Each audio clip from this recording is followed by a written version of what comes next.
is my pleasure to introduce our Superintendent, Dr. Anthony Jackson, who will deliver our State of the Schools address.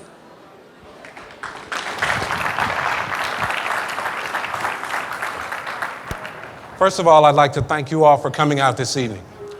I have been given a very short period of time to give you a very clear picture of where we are in the Nash-Rocky Mount Public School system, what we're doing, what our challenges are, what our successes are, and where we're going.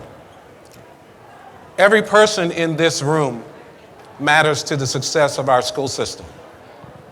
Every single person in this community matters in terms of what we do for children, and most importantly, how we do it.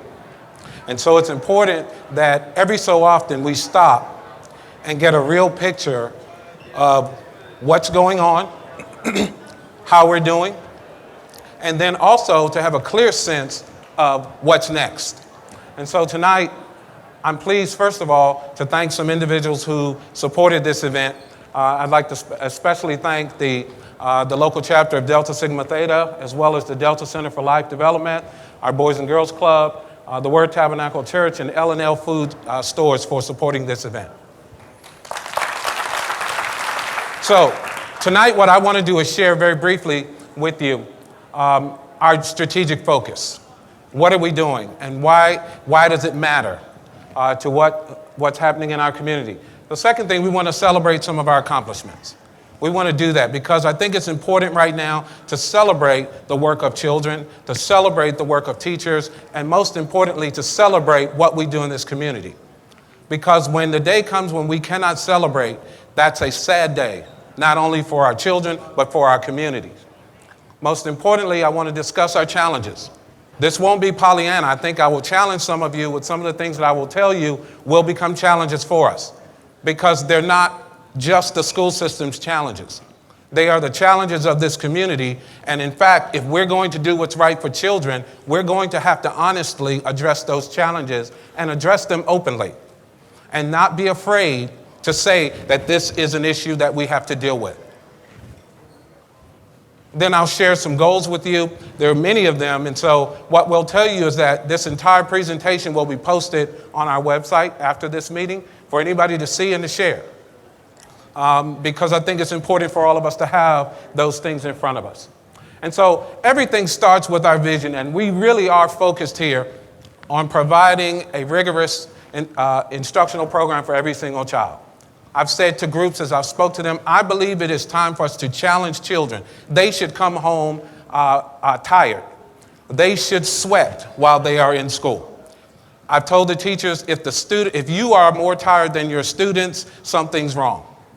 Our students have to work hard, therefore we have to challenge them to do things that they've never done before. And so it's important that in every single classroom that we not only challenge them, but that we offer the opportunities for them to apply that knowledge.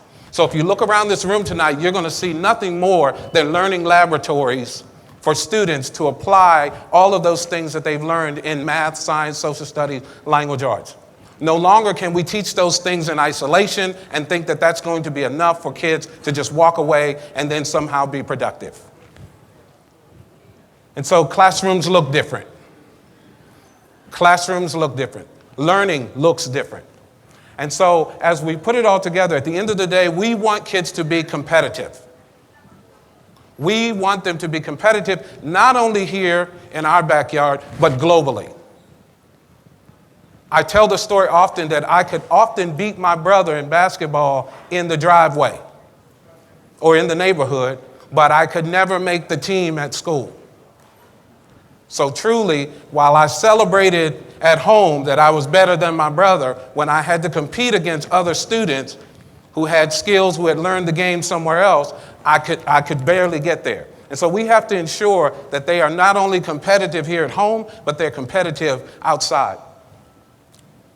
And so again, we start with the beginning in mind and the end in mind. We have to take care of them from the time they're 5 years old until some are 18.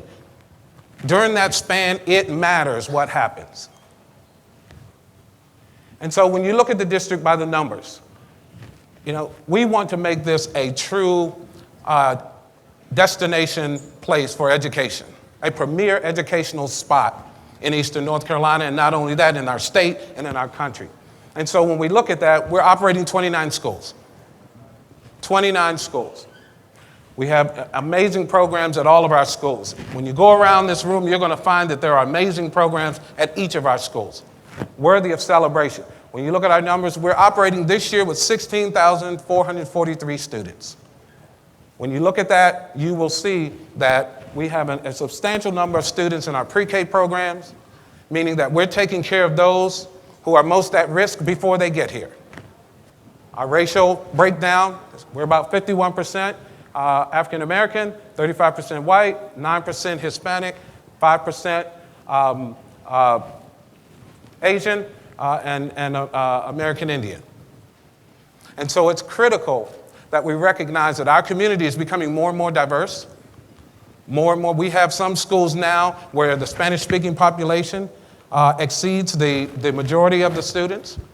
And so we have to have things in place to be able to meet the needs of those students if we're going to educate them appropriately. When we look at our employees, 1,785 employees. Now that may shock some, because for many years we were the largest employer in Nash County. We are no longer the largest employer. 6 years ago, we had 2,350. So you can see the reduction in staff in the district. Now, part of that is due to the fact that we lost students. And so you look through there, you have 861 of those are teachers. 270 are teacher assistants. And then we have 355 employed with advanced degrees, and 109 of them are, in fact, they have the National Board certification. Our budget. We operate with a budget of $158 million approximately. We spend about $8,900 per student. Beginning salary for a teacher is $32,000. The average salary for a teacher right now is $59,000. And that's teachers with 30 years as well as those with 0. That's the average salary. And so when you look at where our money comes from, about 67% of our money comes from the state. 19% local, and 14% from the feds. We spend our money differently. 83% of that $153 million goes towards people, hiring staff. 83%, which leaves a very small margin for any discretionary things that we do. Which means that now we have to be far more strategic about that smaller slice of the pie that we spend on other things. Those are programs, the stuff around this room. So in fact, when you look at what we're spending, just about 17% of our budget is focused on discretionary work. A lot of people ask about lottery funding. And I saw a brochure in the sheets the other day that said $26 million given to Nash County.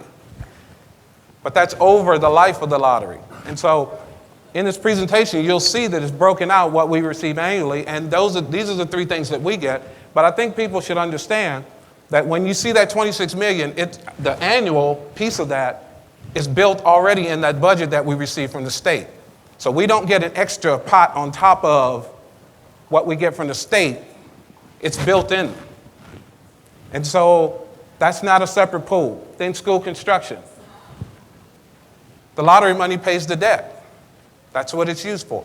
Pays the debt on construction projects. So it's not money that we get to say you can do, or special projects. But we have to go and make a request for that money so that we can get those things done. Transportation. We have 153 buses on the road every day. We transport 10,000 students, about 11,000 miles per day. We are the largest transportation provider in this sector. When you look at child nutrition, we serve 17,000 meals a day. My guess is we're one of the largest restaurants in our community as well. And so everything is built around a very clear sense of our strategic priorities. And in the center tables, you will see exemplars of all of the things that we're doing in each of these areas. You will see that we're truly focused on trying to make a school system that's not perfect, but a school system that you can be proud of. We're going to mess up. But I hope that you recognize that we're focused on trying to do what's right for children every day. That's a critical part of the message. That, I've told folk that our focus is on getting better every day. It's on excellence, not perfection. Because perfection, you hit that one time. Excellence, you continue to get better every single day. And so I've always said that our goal in the Nash-Rocky Mount school system is to prepare students for their future, not our past. I've said to the staff that we have to remain future focused, because the contrary or the counter of that is to be past paralyzed. There are some things, parents, that got us here that will not take our children to the next place. And if we're not open to the innovation, if we're not open to these changes, if we're not open to these new challenges that are in front of this next generation, we will paralyze them to a past that does not exist. And it will not come back for them. So we have to blend those good things that we know got us here and keep our eye focused on where we're going so that, in fact, our students can, in fact, have the bright futures that we know they deserve.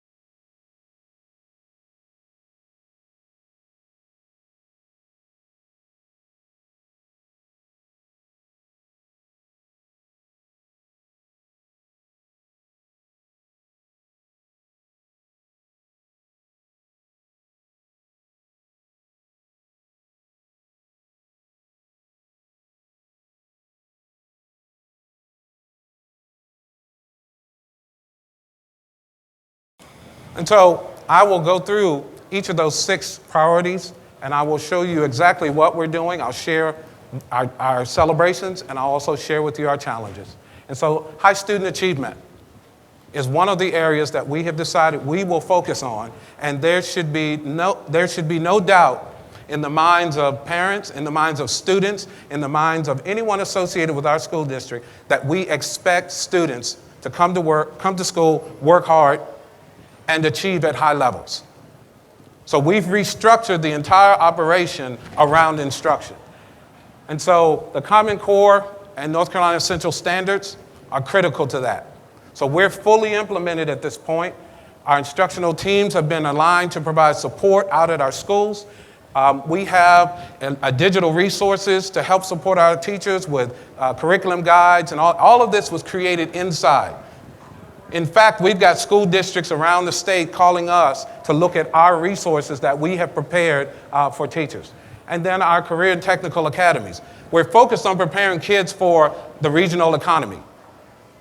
This Advanced Manufacturing Academy, a new program that we're implementing, it was wonderful 2 weeks ago to come to the information meeting and see well over 150 parents there who were interested in their children taking advantage of the coursework that would take their students from middle school all the way through high school, through the Advanced Manufacturing Academy, then here. And ultimately, if they wanted to continue, through East Carolina University. And so we built a pathway for that, and we're very proud of that. And so hopefully those kids will come back, live in our community, and contribute. Our graduation rate. If you look over the last 4 years, we have improved by 9.5 points. We're right there. And over the past few years, we've increased more than 14 points in the last 10. And so it's important for us to recognize this is an indicator of the work that goes in.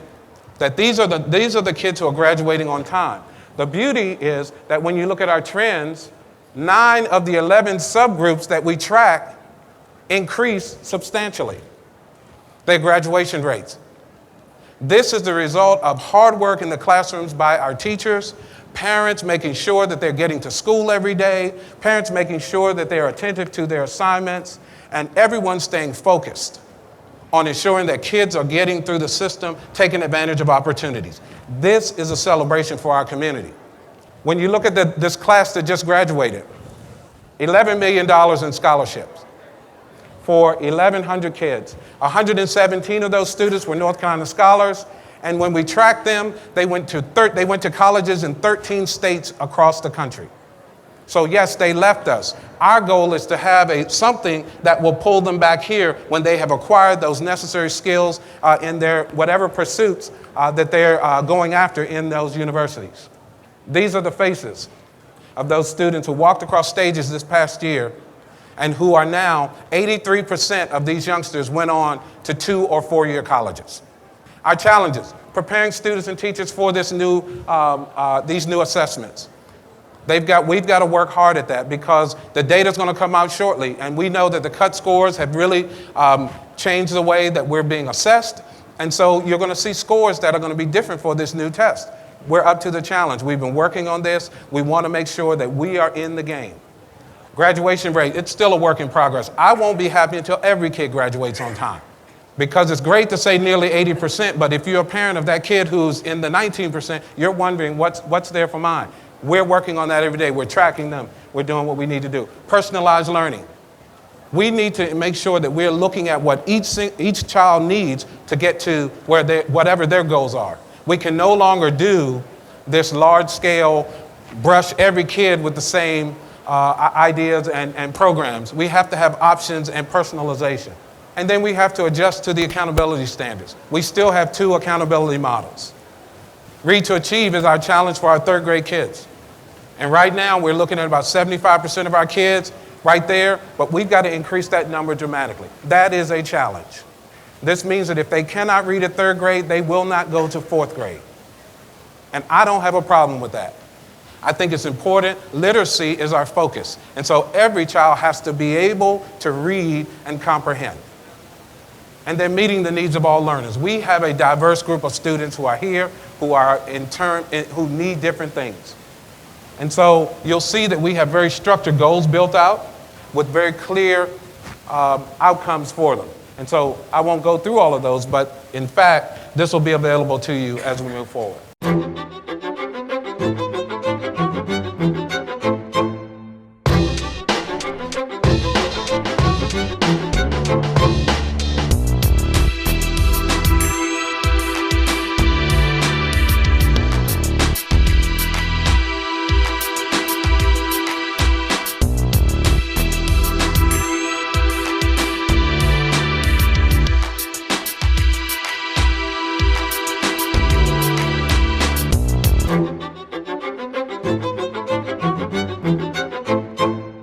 And so, what have we accomplished in this area of school safety?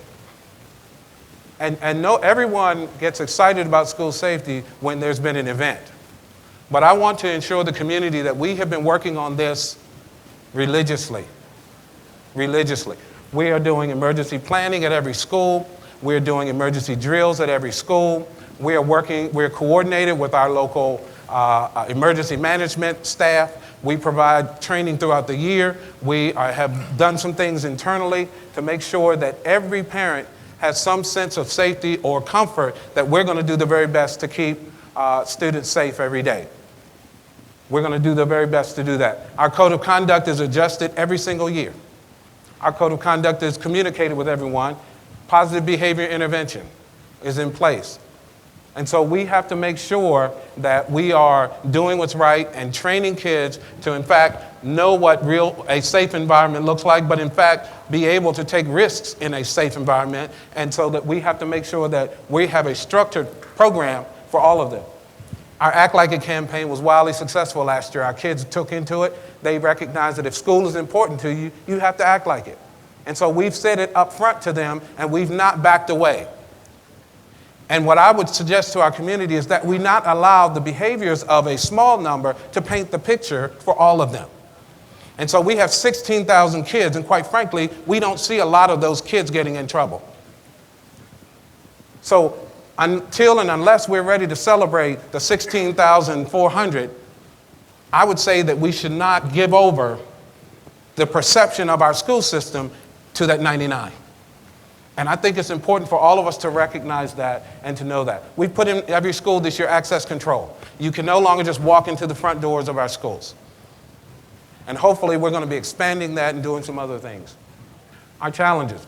We have to maintain a proactive posture. We can't rest on our laurels.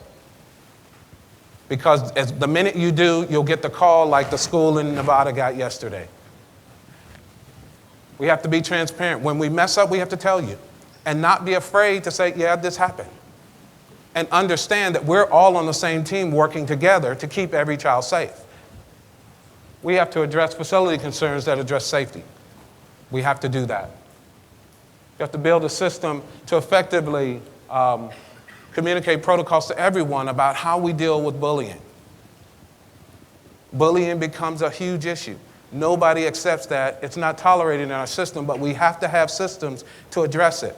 When it happens, who do you tell? How do you tell? And what should you expect us to do?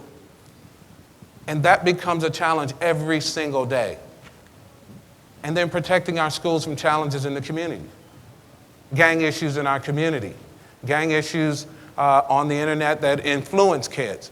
Unnecessary influences that come to school. We have to be willing to say, those things are not acceptable in our schools, set the stage, and then hold firm with those stated consequences. And so again, we have very clear goals set up in our strategic plan, and you can see a lot of this back there on the table. These are works we have in progress. One of the things that you'll see is we've moved to a badge system for all of our staff now, entering and exiting buildings, so that we can quickly recognize who you are. That's important.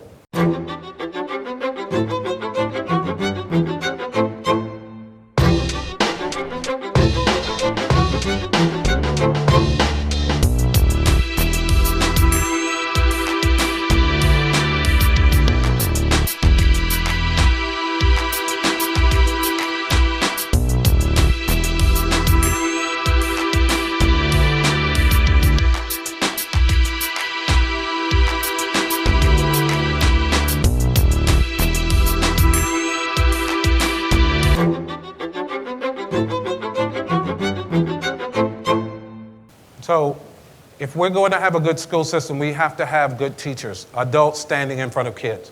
And so the Rigor and Relevance Framework is in place because we've trained our teachers, they understand it, supported professional development year-round for all groups of our staff, annual convocation, destination innovation. We're working very hard to make sure that we have the absolute best people standing in front of classes, the absolute best. Every school deserves. We've built strategic partnerships with many groups, Discovery Ed, Friday Institute, Pearson, Scholastic. These are partners who are working closely with our teachers to ensure that they are ready to provide the best instruction for students. They're supporting us as we support teachers.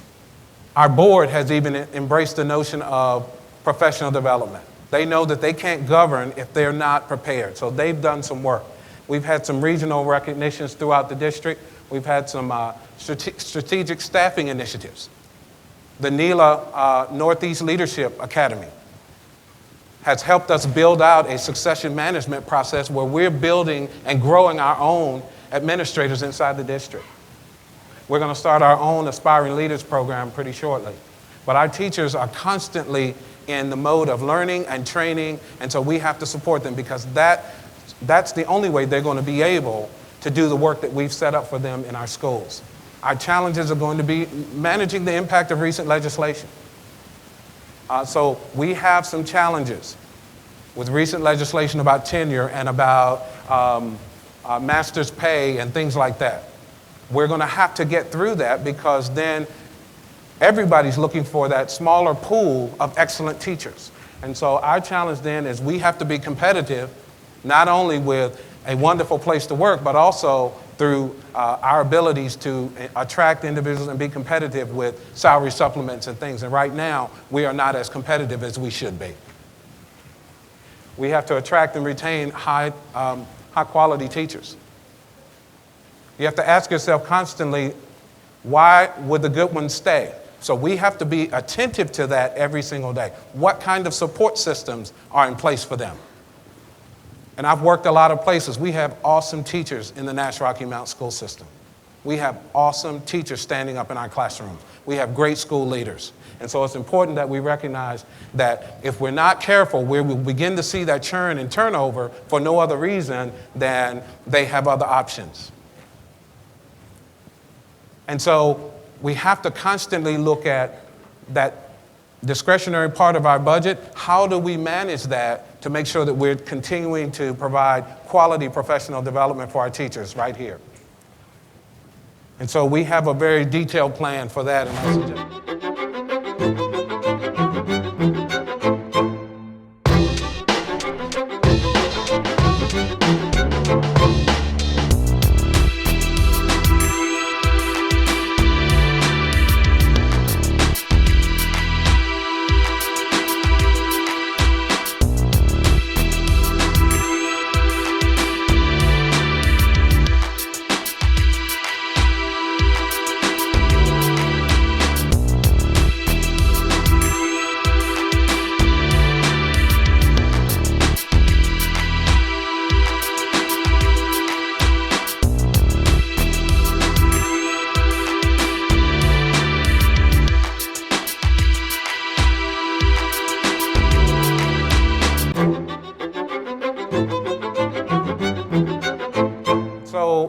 Priority 4 deals with innovation and providing our kids with the best 21st century tools. If you visit a classroom in the Nash-Rocky Mount school system, learning has changed. It looks different. And I had somebody say to me, why in the world would you do this?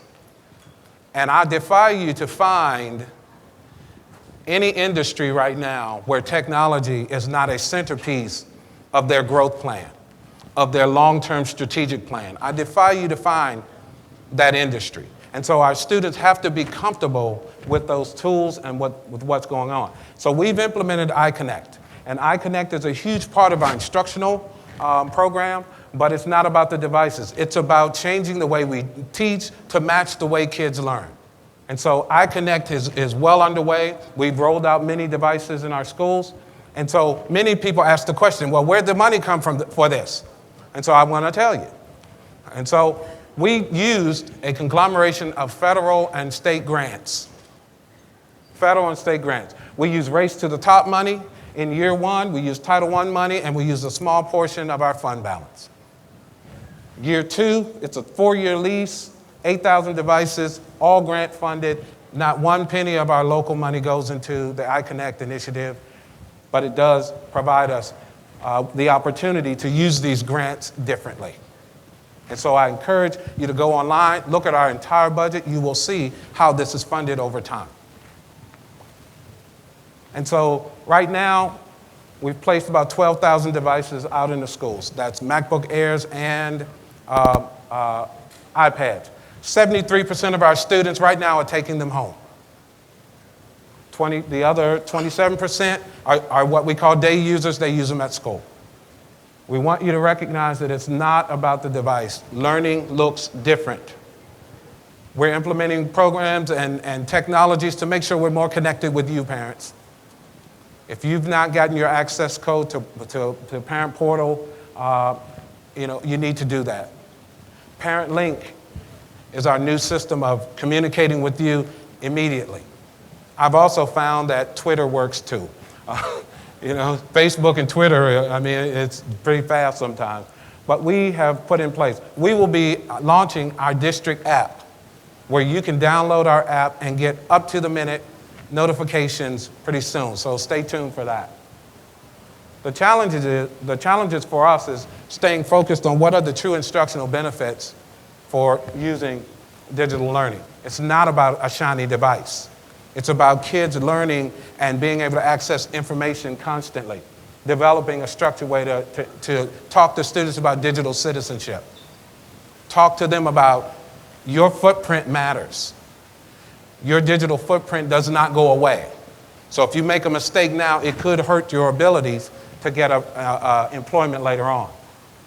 Updating our policies to make sure that they're clear, and then working through to make sure the other stuff is in place.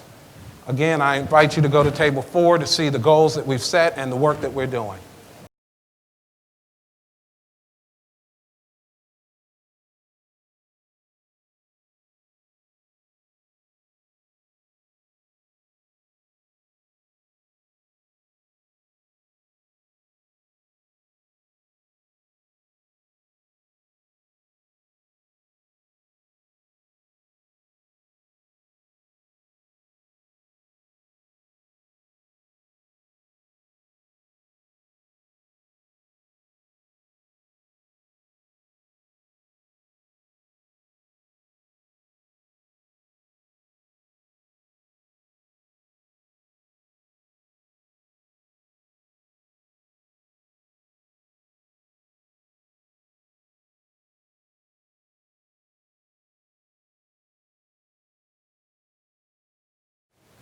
And so when we get to our next piece of how we are looking at effective and efficient operations, one of the things that I've been committed to and the staff is committed to is being transparent about our budget.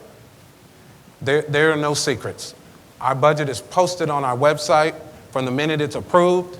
Every single line item budget is there if you want to see it. Our budget it's your budget. It's not my money. It is our money, and we're going to do what's best for our children based on that. Our student reassignment process was about efficiency. It was about using our facilities best. It was about trying to figure out a way to get a little more slice out of that discretionary availability. And so what we've done in the past 2 years, we've done about $1.2 million of what we call cost avoidance. And actually, it's more than that. Just switching from Novell Mail to Google Mail saved us $138,000. That's money we could plow back in to do other things. Going from having a data manager at every school to a regional data center, while maybe inconvenient for one or two, saved us about $150,000. The student reassignment process, just getting kids to go to the schools closest to them, taking 23 buses off of the road, we saved $300,000. And so that helped us do some things differently. Moving and doing other things where you can see where we've saved money. These are just a few. That's just 1.2 million of what we call cost avoidance and or savings. And so we continue to be a leader in our controlled energy management program. We're a leader. We're going to get a new award in July for how we are working very hard to save money just by behavior, turning lights off, recycling. Those are the things that are important. We put in place a process management piece where we're training our staff on how to be strategic about the decisions they make. And then we're working on a capital improvement long-range plan. The discussions have begun on that. And so I encourage you to go back and look at that as well. And so we've got to improve our efficiencies because we recognize clearly we have to do more with less in a shorter period of time. We've got to manage aging facilities. We have some buildings that are older and have outlived their usefulness, and that conversation has to be held about what happens next and how we do that, educating the community and building support for those capital needs. But we have those plans out there in terms of how we have to work through and get to that place, and that's a long-term conversation. And so these are the things that are in place for that.